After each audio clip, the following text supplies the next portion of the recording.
Hello, everyone. Thank you for coming. We are going to start in a few minutes. We're going to wait just a tiny bit and see if some more people join us. But thank you for being here, and we will start in just a few minutes.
I see there's a few more people that joined. We're just going to give it a couple more minutes, see if there's a couple more people that come on, but we will start in just a couple minutes.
Okay, hello everyone.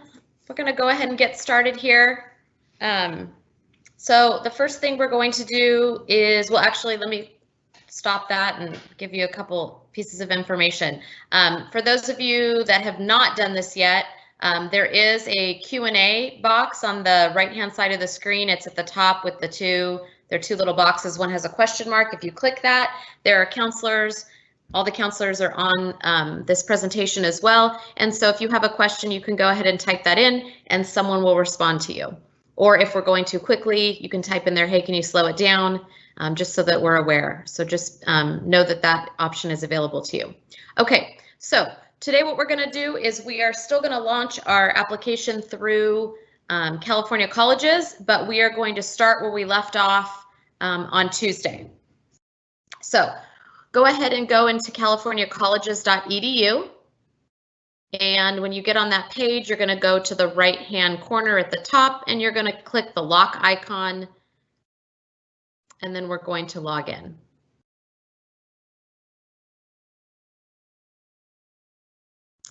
Once you get there, you're going to click that blue tab that says sign in.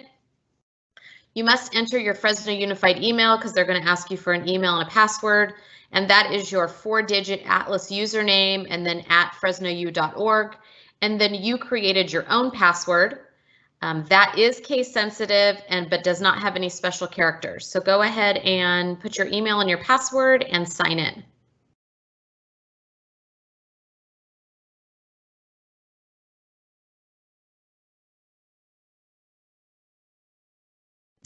Once you've signed in, at the top of the screen, you will see a couple different options. You're going to click on college.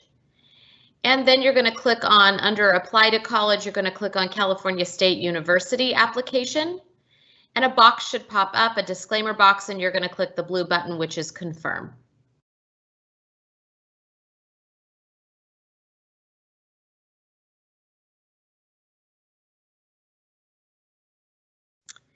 Now you should be at a place where you're going to sign into your California State University application. So you are going to type in your username and password, and you are going to sign in.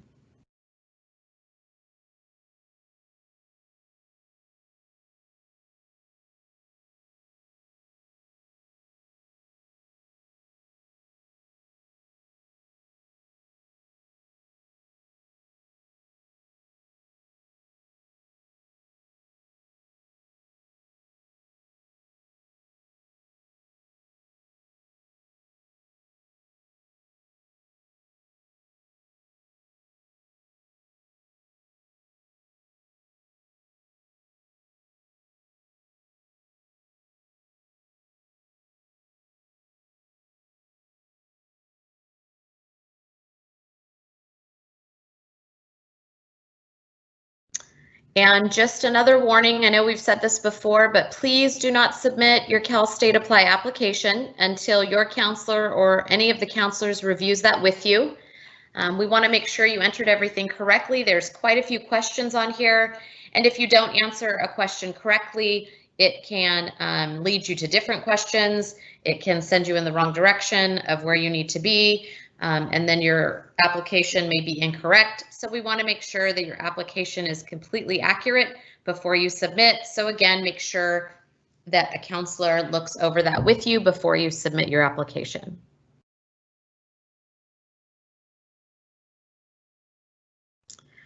So you're going to get into a place where you see those 4 boxes. I'm going to go over the box in the top left, which is the personal information. That is where we're starting.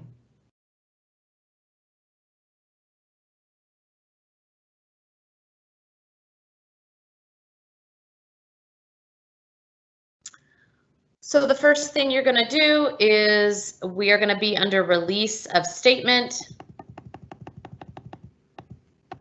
And that basically, if you go down to where it says CASP results, release statement, you are going to click I did not attend high school in California or did not complete the CASP assessment. The reason you're putting that is because due to COVID and the school closures, you were not in school and we did not take state tests. Right above that is just a certification that you read and you click that you certify. Your certification of the statement serves the same purpose as a legal signature and is binding. And then release of contact information, you're going to check the box to acknowledge, and then you're going to save and continue.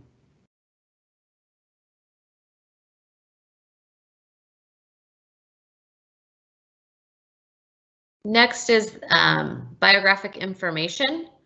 You want to make sure under name that you're entering your name exactly as it appears on your Social Security or DACA card. You also need to make sure with anything you fill out regards to college, whether it's another application or a scholarship or your financial aid application, that you're making sure you enter the same name. And again, it's the name that appears on your Social Security card or your DACA card. If you don't make sure that it's entered exactly the same, they're going to have difficulty matching your college application to your financial aid application. You're also entering your legal sex and your gender identity, your birth information, and there's other applicant information, which is optional, so it means you do not have to answer it. But there are additional questions to help determine if you qualify as an independent person, and we're going to talk more about if you qualify as an independent person in just a little bit.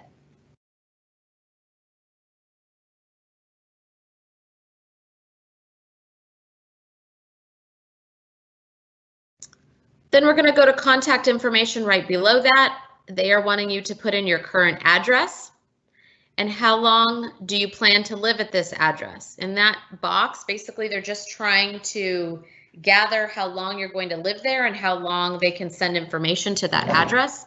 So you can go ahead and put 5 years, 6 years, whatever you would like to choose, how long you're going to be living at that address. And of course, they're asking, is this address permanent? And you should be putting yes, unless it is not. I know some students don't know their zip code. If you're not sure what your zip code is or you're confused about your address, you can either ask an adult in your house right now, or you can go to your atlas and in the top right-hand corner, your address is there, including your zip code.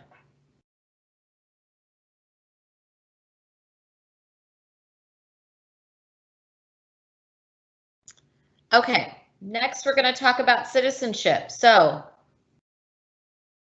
under the drop-down box where it says select the value that best describes your U.S. citizenship, there's different answers. For those of you that choose U.S. citizen, that means that you are an individual who was born in the U.S. or you attained a citizenship through naturalization. So if that is you, you would choose U.S. citizen. If you are an individual who holds a green card and is permitted to permanently live and work in the U.S., you would choose permanent U.S. resident. Let me add, if you do not know the answer to this question, you want to make sure that you're answering it correctly. So please make sure that you're asking the adults you live with so that you get the answer correct. If you choose none, that means you are an individual who has no U.S. citizenship or a visa, and you are an immigrant or a non-immigrant. That is your status. So if that is you, then you would choose none.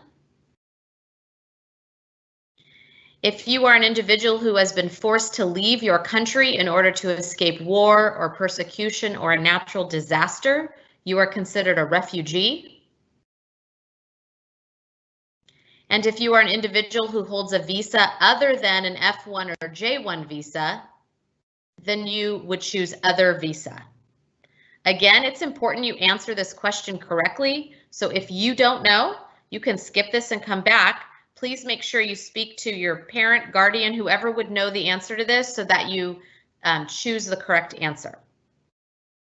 And if you have a question about it, you can type it in the Q&A, or if you'd like it to be more private, you can also chat with your counselor and we can help you with that.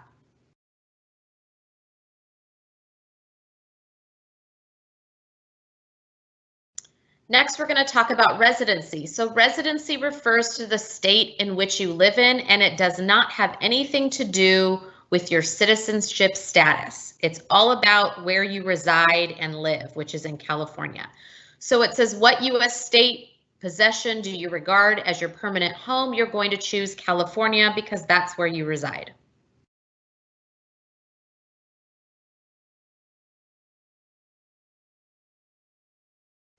I need to go to my own thing because I can't see that small, so hold on, let me get there.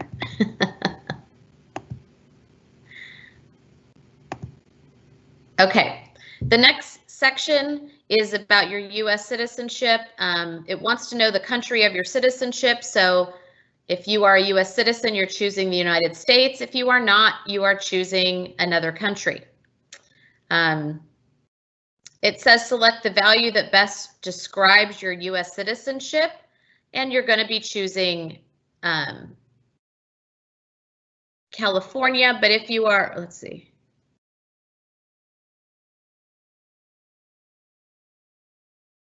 If you are a student that is not a U.S. citizen, you're going to be choosing none.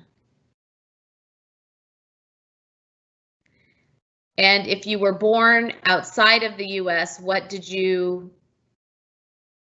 did you or will you move to the U.S.? You need to put that year. So when did you come to the United States? They want to know the year. And then residency, what U.S. state do you regard as your permanent home? Everyone is putting California because that is where we reside. And do you claim California residency?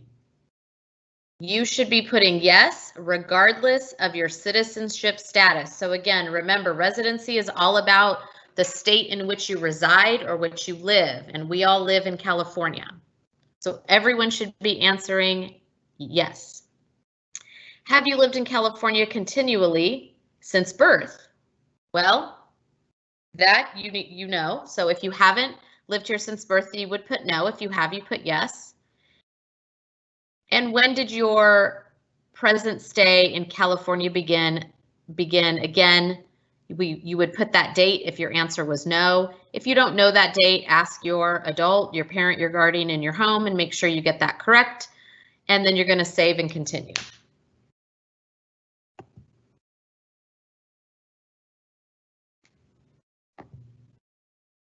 Next, we're going to race and ethnicity. You're going to select the option that you feel best applies to you. For race, you can select more than one.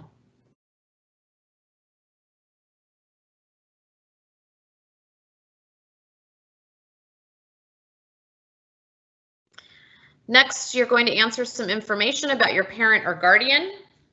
You're just going to need to choose one person. You do not have to do both. If you have two parents that you live with or you are with, you only need to do one, or a guardian, just one person is enough.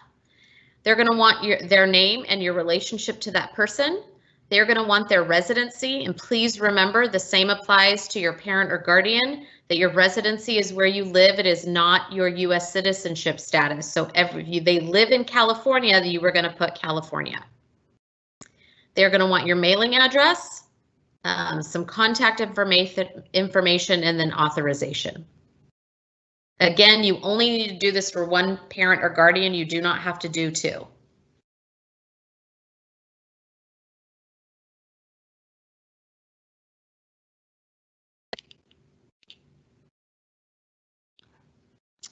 Okay, so some other information they're wanting is your social security number. And again, you can see that that's all in bold. It is very important to enter your social security number correctly. If you are someone that has a DACA number, you should enter that there as well. Let me go back to my slides that are bigger so I can see. So under Social Security number, your designated programs may require your SSN for institutional or federal financial aid forms. Do you have a U.S. Social Security number? If you do, or you have a DACA number, you put yes, and then you enter that in. And again, if you do not know it, if you are not 100% positive you know the correct number, please skip this section, find out, and then come back and fill it back in. If you do not have a Social Security number, read and check the box, the acknowledgement box, and you're just saying you're going to put no for do I have a Social Security number, and then you're just clicking that you acknowledge that. Again, please make sure it is the correct number.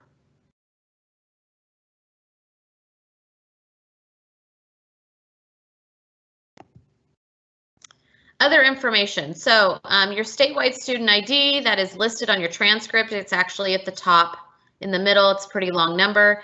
If you don't have your transcript, you can just leave it blank. And when you import your coursework, so your classes and your grades from California colleges, it actually populates that for you. So it's not something you have to worry about.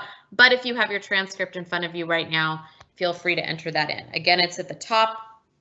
It's a pretty long number.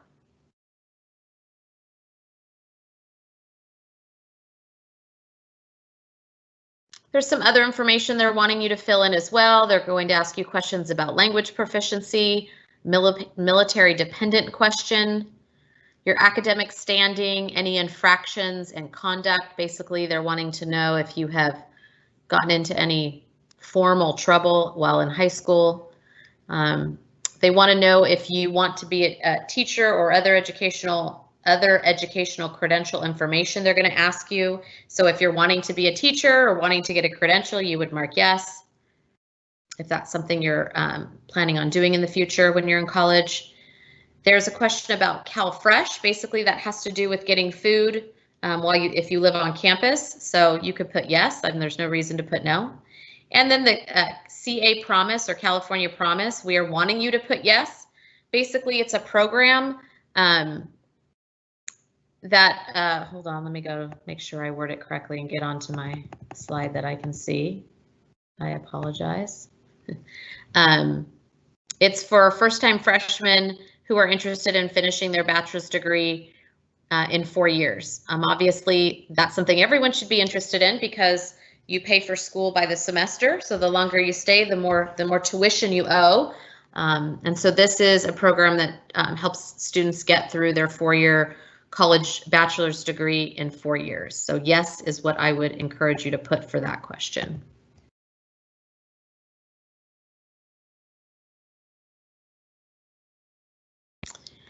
And then this is some information they're wanting about your financial and parent information. They're trying to determine if you are dependent or an independent student. You are considered dependent unless you can answer yes to any of the questions that they list in that section. I can tell you that a majority of you, if not all of you, should end up being dependent. Again, unless you can answer yes to any of those questions listed in that section, you are a dependent student. For the information that they're asking about your household and size of household, the reason they're asking this is the information that determines whether you qualify for a fee waiver or not. So you want to make sure that this is very accurate information. And so you want to make sure you're asking your parents, because what they're wanting to know is the number of people that lived in your home in 2019, that you probably know. But they're also wanting your parents' adjusted gross income for 2019, which is on their tax return, as well as if they had any untaxed income. And that again, too, is on their federal tax return. So those two things are information that your parents would have to give you, because my guess is you don't have access to their tax return.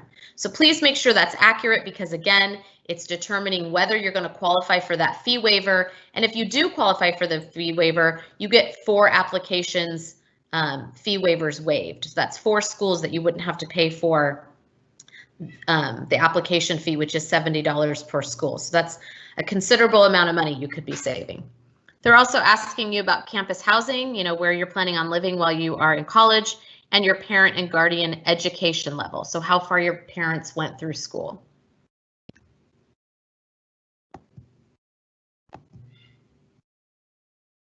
Sorry if you can hear my cat meowing, I apologize.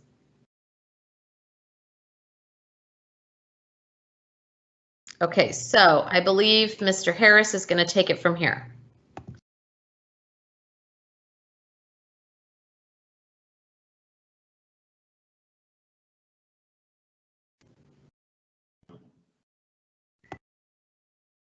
Sorry about that. Can you hear me now?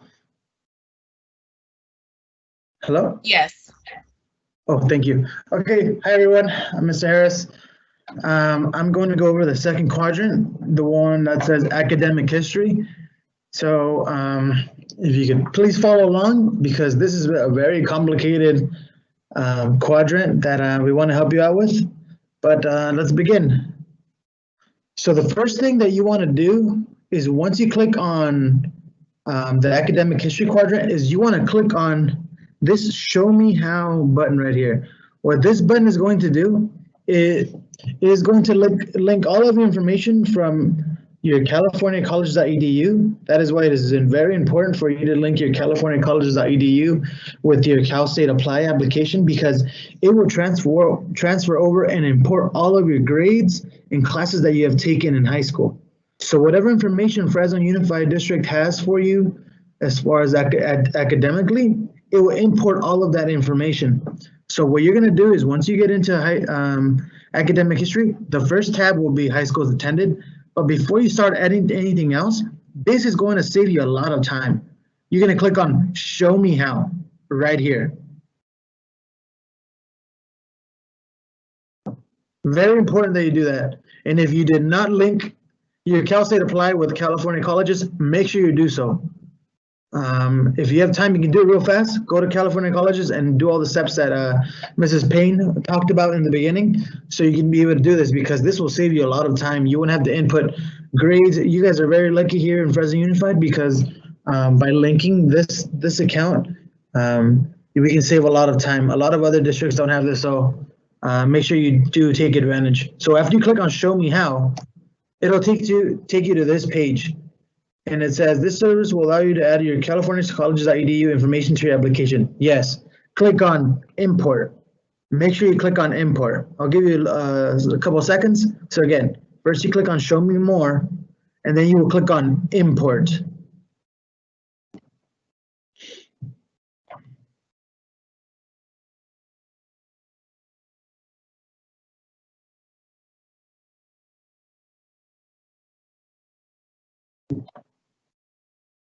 All right, after you click on import, you're going to get to this screen. Warning. Your high school attended, blah, blah, is going to be deleted. Yes. Click on continue, because you have not input anything so far.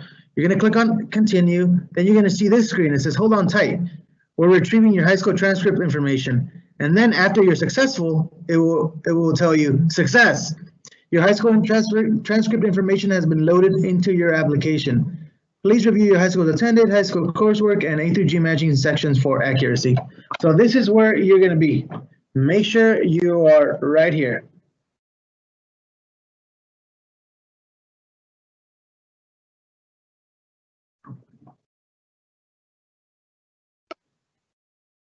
All right, so just as a warning, you want to, again, your academic history information is not complete. And just because you did that, the linking, it does not mean that that it is correct and nobody has to review it. Please do not submit your Cal State Apply application until your counselor reviews it. Please make sure that either your senior counselor reviews it, I review it, Ms. Payne reviews it, Ms. Baber reviews it, or Ms. Clark, that we all review it, or any of the other counselors, because you want to make sure that you have no errors in your application. So please, again, we're still going to review other things.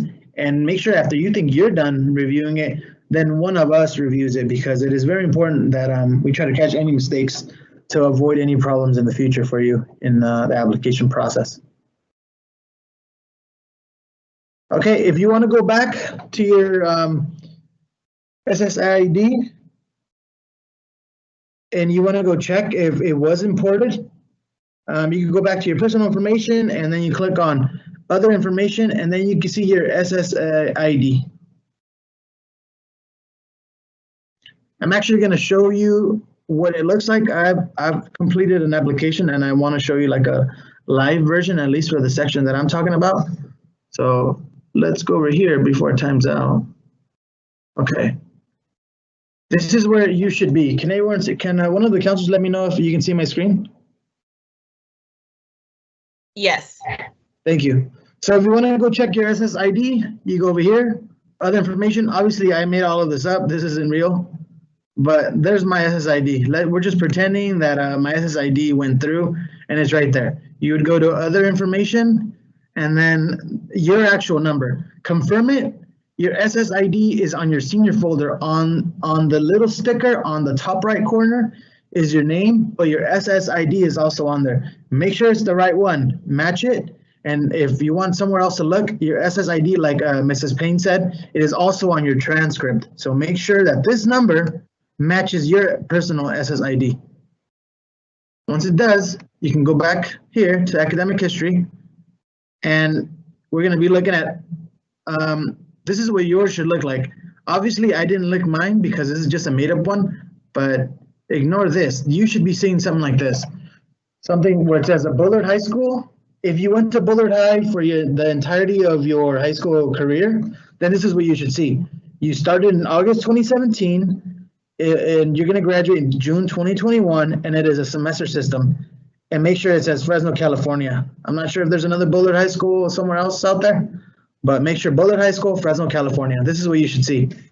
When you go down here, you will click on, it'll ask you, select your anticipated or current graduation status from high school or equivalent. You are going to click on, I have or will graduate with my high school diploma right here. And then it's going to pop down to this. Which high school did you receive or do you intend to receive your high school diploma from? You're going to click Bullard High School because for me, it is the only high school that I went to. But if you went to multiple high schools, you're going to click this button right here and you're going to add more high schools. If you went to Edison, for example, for your freshman year, you're going to click on Edison, you know, the one in Fresno, California. You went there August 2017 to June 2018, for example. Then you came to Bullard. Then you need to adjust whatever your situation is. But make sure that you include every single high school that you went to because we want to put down as much accurate information as we can. And then from down here, so I graduated from Bullard High, or I will graduate, and then date received expected, it's June 2021. You will all graduate on June 9th, 2021, but it only asks you for your month and year of when you will graduate. So make sure that you put down June 2021 if you're going to be graduating next year.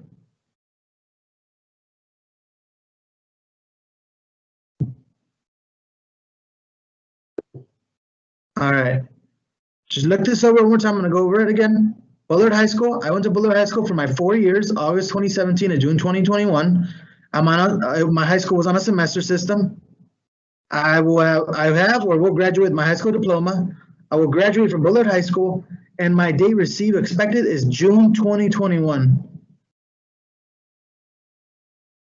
All right, once you're done with that, you can go on to the next section where it asks you, did you attend high school or secondary school outside the United States? Most of you, it's going to be no. Maybe some of you did. I'm not quite sure, but I said no because in my made up student account, I did not go to high school anywhere else in the United States. So I'm going to click on no, then save and continue. We'll get to that next, but let's talk about high school coursework first. Because all of you linked your californiacolleges.edu to your Cal State Apply application, everything will look something like this. All of your grades and everything would be somewhere in here. So for 9th grade, you know, I took English 1 gate, fall I got a B, spring I got an A, and so on and so forth. I took Spanish for Spanish speakers 1, criminal justice and law, and those are the grades that I got. Don't change the course type when you're in here because it will automatically know if it's an honors and an AP class. So make sure that if you took a class, make sure that you don't mess with this. You just, if anything is wrong, this is the time where you look at you take out your transcript and you look at all of your classes and if they're the correct class and the correct grade that you got in them. So let's pretend that I took modern world history between my 9th and 10th grade year. What you want to do is, though, for those classes, you're going to put them in the school year that was for the next year. So for example, I took modern world history over the summer between my 9th and 10th grade. That is going to be considered your 10th grade summer. That will be that I took modern world history in my 10th grade summer between 9th grade and 10th grade, and then you click on whatever grades you got. Summer 1 would be semester 1, summer 2 would be semester 2. So that is how you put in summer grades. If your summer grades are not in the application, make sure that you do put them in there.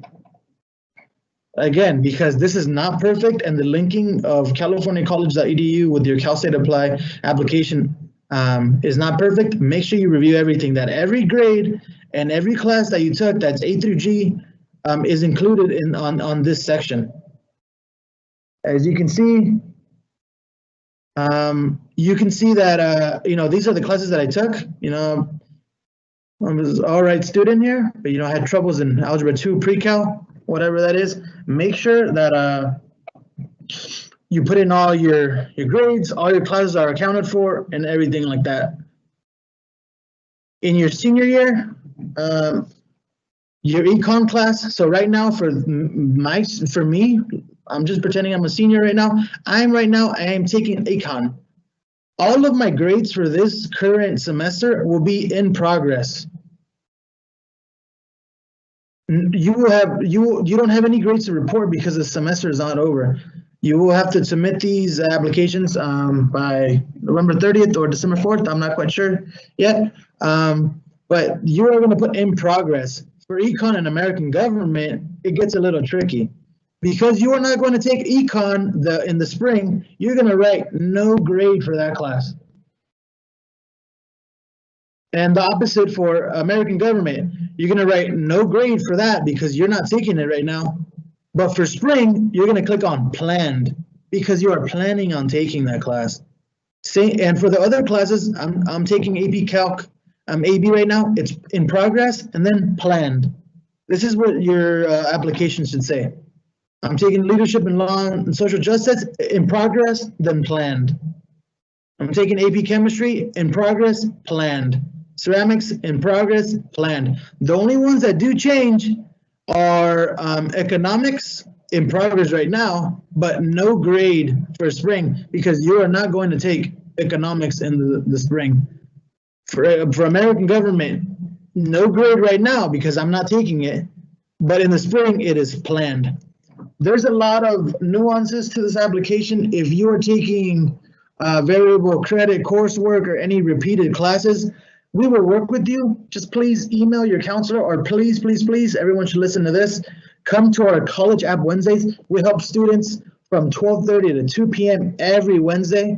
And if you have a specific question about, your household, their income, or your grades, or how to input anything, please come to our College App Wednesdays and we will help you on a one-on-one basis. But again, make sure the number one thing right now is review your transcript, review all of your classes, and that they're all in this academic coursework in high school. And again, economics in progress, no grade, government, no grade planned. And as a student in high school, this specific student, they're taking Communications 1 right now and English 1A in the future, which is where we go to colleges attended and how you input colleges attended. So as you can see, I already did it, but you would click on add a college or university. Counselors, if I'm going too fast and they're saying something in the chat, please let me know. But this is just how you attend or put in a college on the application. So let's say for me, I'm taking Communications 1 right now with Ms. Lawrence, and then next semester I'm going to take English 1A with Ms. Fishley. You go in here, and then once you click this, it'll take you to this right here. You're gonna click Fresno City College, you're gonna type it in, but then you're gonna click the hyperlink that pops up in the bottom. Then it asks you, do you obtain or are you planning to obtain a degree from this college or university? No. What type of term system does this college or university use? It's a semester system. Make sure that if you are taking a class at Fresno City College, you write down semester. And right now it asks, when did you attend this college or university? Since I've never taken one before, but I'm taking Communications 1 right now, this is just an example that I'm using, and I will take English 1A in the spring. It is fall because I'm taking it right in the fall semester. I started in August, and the year I started taking a class at Fresno City College is the year 2020. since I'm still going to take a class next semester, I'm going to check this box that says, check if you are still attending this college or university. So you won't have to worry about this.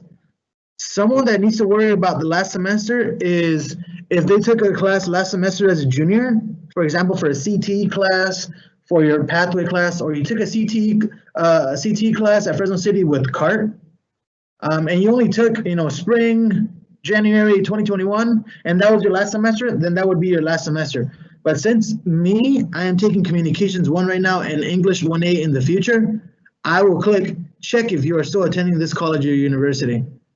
So again, make sure you click on Fresno City College, you type it in, but then you click on the hyperlink, and then you click on no. And then what type of term sets do this college or university use? Semester. And for me specifically, it will be very specific to you.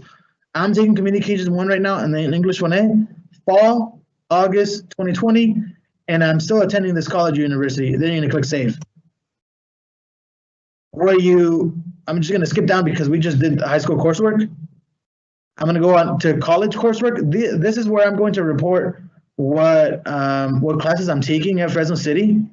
So I'm gonna edit, just so you see. This is where you're gonna report your classes.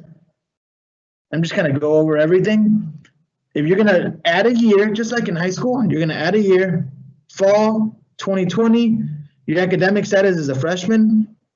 Technically, that's what you have to put. It is a course that is in progress or planned because you obviously do not have a grade for COM 1A. You're gonna write COM and then COM 1, and then it pops up. Make sure always in all of this application, if you can click on the hyperlink, on the blue hyperlink that pops up, do it because then it wrote that by itself. Introduction to Public Speaking, I think the class is called. So click on the hyperlink, Introduction to Public Speaking, and then the subject, it doesn't do that on its own. Click Communications for this. Don't miss with the credits, and then click Save. That's for COM 1A. If you're taking COM 1A, that's what you have to do. And then you're gonna add a semester and create a spring 2021 because I am taking English 1A in the spring. Again, I'm gonna write Eng-L 1A, and then I'm gonna click on the hyperlink that's in the bottom. It's called Reading and Composition, something like that. Subject, this will auto-populate, this will not. You need to click on English, and this class is 4 credits. And then you click Save. And this is what yours should look like. If you are taking COM 1A right now and English 1A next semester, this is exactly how your Fresno City College transcript should look like. Again, it is in progress and planned because you do not have grades to report because you are not done with those classes.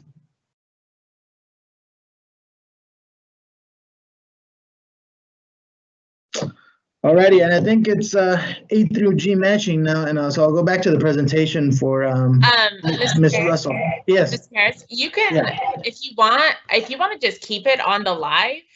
I don't know if that's because I feel like it kind of makes it a little easier, at least to show the A through G matching part. Sure. You don't mind? You want to do that? Yeah, please. All right, sounds good.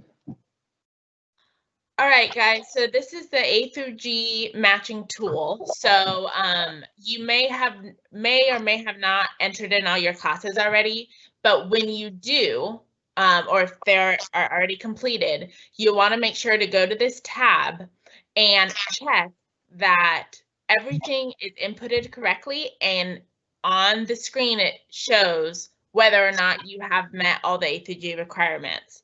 Looking at this chart, each letter has the subject associated with it, and in the parentheses it tells you what the number of years required to meet that category. So for example, history category or subject A, in parentheses you see there is 2 years is required. So, and it will show you all the way down how many years are required for each subject. On the far right side where it says the number of years, that's how many years the computer shows you have completed in that subject area. So for history, this makeup student here that Mr. Harris has, it shows that he has 3.5? It's kind of hard to read. Sorry, Mr. Harris. 3.5. So as you can see, this student has actually exceeded the amount of years for this category. And that is okay. It is okay if that number of years is more than the number of years in parentheses. What is not okay is if, for example, for English category B, you can see in parentheses it says 4 years. That's what's required. But this student, if you look at the number of years, it only has that they've completed 3 years. So we're going to have to go in and fix that. So you're going to want to hit Update A through G courses. And you want to go through this list. And the first thing you want to do is make sure that every single class that you have listed is designated to a subject area. So you want to make sure there is a letter A through G on every single course you've taken. And the courses there for 9th grade that Mr. Harris has up, you can see English 1 GATE. It has the grades, it has the amount of years, and you see it is category B. You can tell it's the right category because on the right-hand side, it says English is category B. And it says that English class is category B. So that is good. So you want to go through and make sure that everything is designated correctly. As you can see, category D does have 2 options, D1 and D2. D1 is for biological sciences and D2 is for physical sciences. If you are unsure whether or not the science is biological science or physical science, you could check with your counselor. But biology, so you more than likely you took biology freshman year, that will be D1.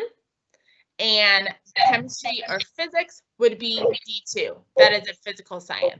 It should automatically populate that, but again, I'm just trying to explain it to you guys in the event that something is not populating correctly or if it's blank. You can look at the categories on the side to designate what letter that class goes to. And then, sorry, hold on just a second. I found the mistake, Ms. Russell. It's this one right here. Sorry, it's hard to read. Which one are you pointing to? Sorry, I put English as A, but it's a B. That's where the missing. Oh, okay. Yeah. That's a perfect example. So remember how in this student's case it said he only had 3 years of English? That is because the Fresno City classes for dual enrollment wasn't designated to the English category. So Mr. Harris had to put in that English 1A course is category B, is subject area B. So we had to put that. And if you hit save, Mr. Harris, hit save and continue.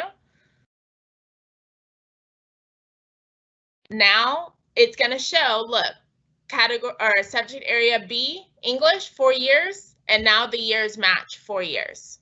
So that is good. We have hit that, that requirement. So again, you want to make sure that every single class listed in there is designated to a subject area. And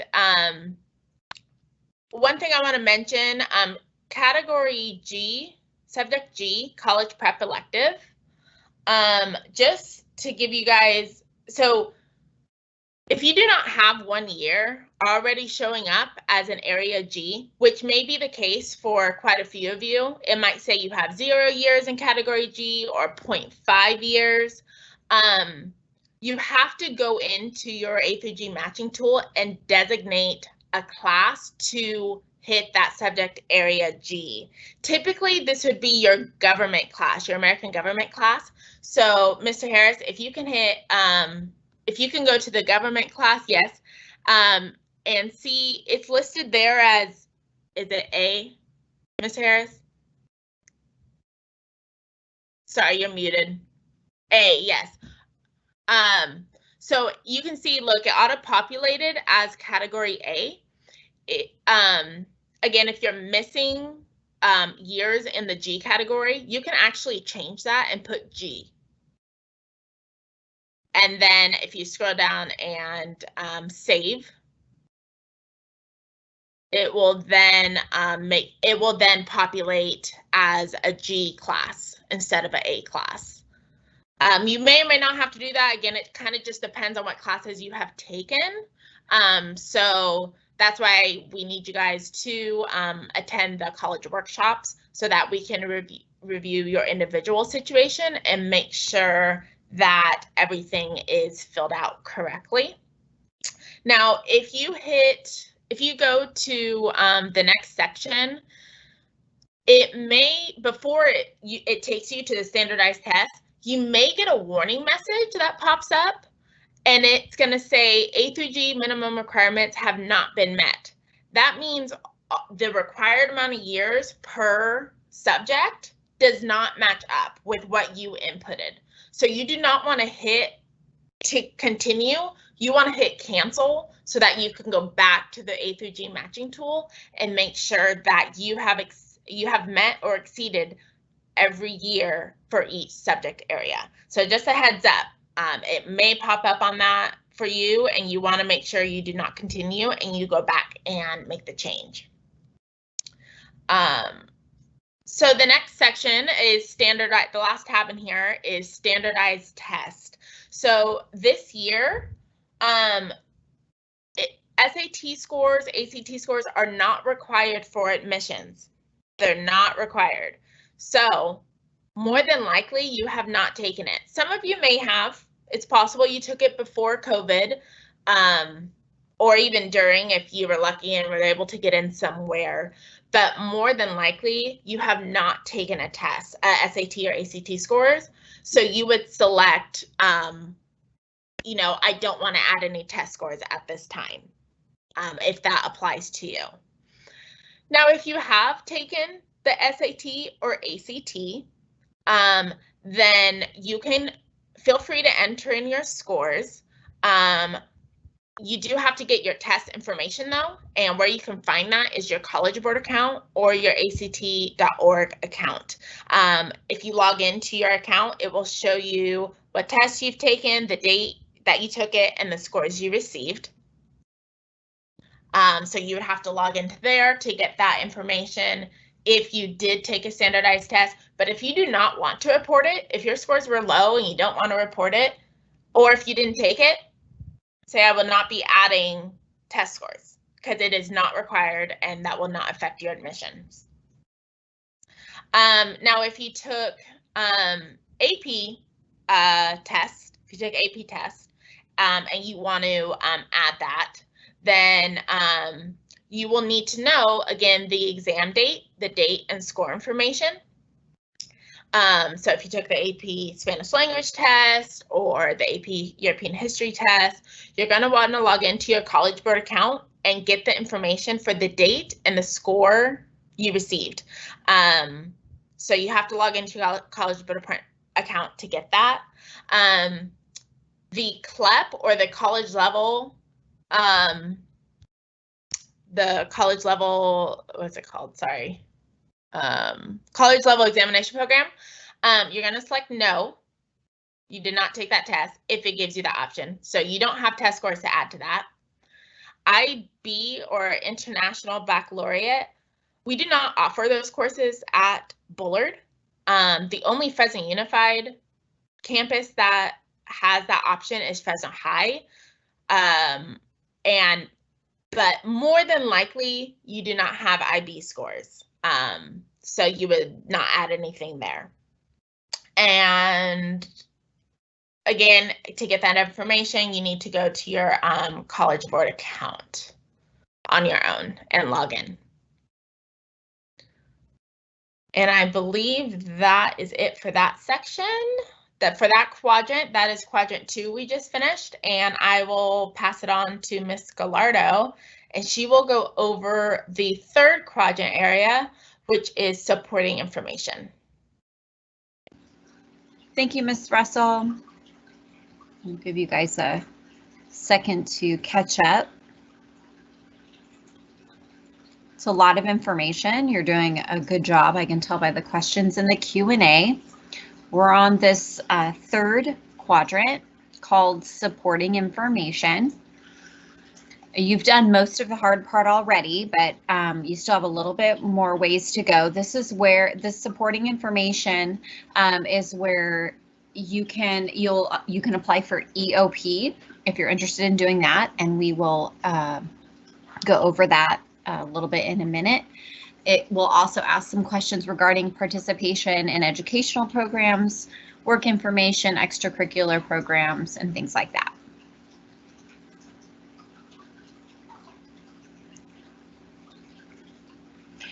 EOP stands for Educational Opportunity Program. It's designed for students who could benefit from some extra support at the college level. Maybe you are the first person in your family to go to college, and so you're the first one to navigate that system and could use some extra guidance, maybe some financial assistance. That type of thing would be Educational Opportunity Program. Also, if you can explore that information within this website, read more about it, decide if it's a good program for you, if it fits you. It will ask you questions about your family demographics, financial information. We'll ask you to write some written responses, and you'll need 2 recommendations. So you usually will need to give the contact information and email for those recommenders. So you'll want to reach out to those recommenders and let them know that you are providing their information and need the recommendation completed. And you'll want to make sure that you put that email address in correctly.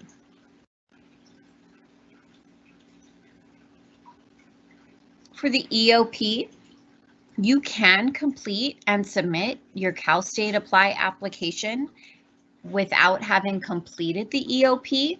You can go back later and finish it.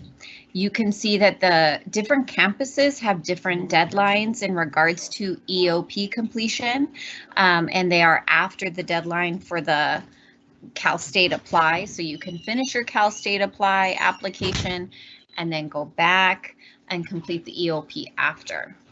But you must return to the dashboard and click the blue Submit My Changes in order for the updates to be received by Cal State Apply staff. And only those EOP application pieces will be considered after your initial submission. You'll want to double check the deadlines for the campuses you're applying to. They are different. As you can see, some are December 4th, some are January 15th, and the EOP December 18th to January 31st. So just know your deadlines, pay attention to deadlines. That's very, very important. For the program materials, this includes additional information and requirements for the majors and the schools that you have applied to. Each school is different, their requirements are different, their extra materials are different. So you want to go into this section and read it very carefully. Find out if they just want you to confirm that you have read something, or if you need to submit something or provide dates. So you need to look very closely at this. So you'll go into this area, program materials. And you'll see over here on this is an example of a list of colleges and majors. And then again, each one has different questions, things they want you to look at and read. You have to complete this. You need to click each program's name to begin your review in the home screen. And then depending on your program requirements, there may be other additional tabs and other information be required, and you need to complete that. You are almost done at this point. When you click on that My Application at the top of the page, you will see your quadrants. If you have completed all of the information, they will be green and have those check marks, and you'll see that you have completed all of the sections. At this point, we do not want you to submit anything, even if you are looking at all green indicators here with check marks. Please do not submit your application yet. As we said at the beginning, we want you to meet with your counselor and have them review it with you. You can come to our Wednesday college app check-in or reach out to your counselor separately to set up an appointment to review the application. Do not submit your application today. Do not submit your Cal State application until your counselor reviews it. There are very tricky things about this application. And once you submit it, you cannot go back and say, oh, I forgot to do this, or oh, I didn't check that. Once you submit it, you have submitted it. So you want to make sure you have somebody review it with you. But I'd like to show you what this, the submitting piece, how this is going to look. The big question for many of you is, did I qualify for fee waivers? So when you go to the Submit Application tab, you can check to see if you qualify for fee waivers. You'll see a button there that says check my fee waivers, and that's where it will tell you if you qualify for a fee waiver, you pay $0 to submit up to 4 applications. So let's say you've always thought about applying to Fresno State and San Jose. So you had chosen those as your programs in the application. Then you find out that you did qualify for a waiver. You are welcome to then go and choose 2 more schools so that you can take advantage of that application to 4 campuses. If you've never really thought about what other schools you might want to go to, I would again encourage you to go to californiacolleges.edu and explore that college search tab or talk to your counselor. When you go to submit your application, which you are not doing right now, we're just looking at this, you are not submitting right now. You are going to wait to talk to your counselor before you submit. But when it's time to submit, this is what it will look like. You have the opportunity to see the campuses that you have selected. If you decide you want to delete some campuses, perhaps you had chosen 6 campuses and you did not qualify for a waiver and need to delete some of those, you can click that trash can icon and delete a campus from here. You can still add additional campuses with the Add a Program tab here. And you can download your application by clicking that download button. As you can see, there's individual submit buttons on each of your campuses, or you can submit all at one time. But you're not doing that right now. Don't submit right now. No clicking these buttons. Once you have submitted, you can go back to check status and you can see, for example, here, Bakersfield has been submitted. Fresno and Cal Poly are still in progress, so they did not get submitted and would need to go back and double check that you submitted if that's your plan.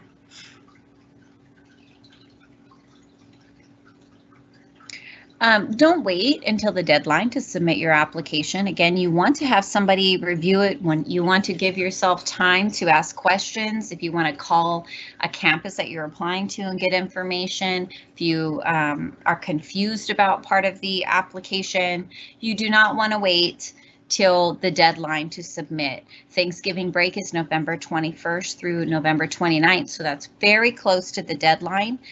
You won't get the help that you are looking for during that week. So be working on this as you all are now, which is fantastic. You're going to want to be working on this and getting the help that you need and asking questions before you get right to that deadline. Make sure your counselor reviews your academic history information before you submit.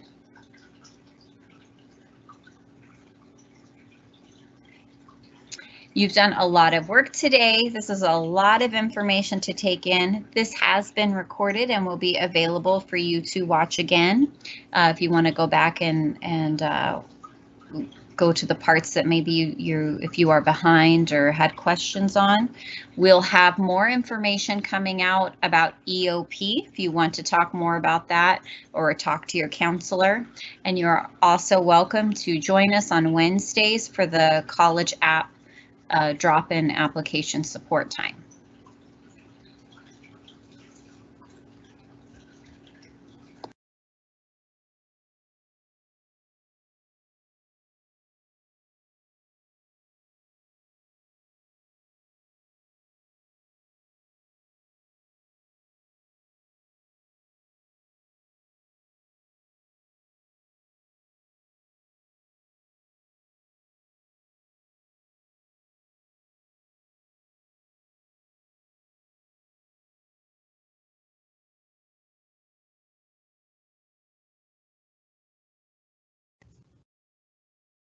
I don't see any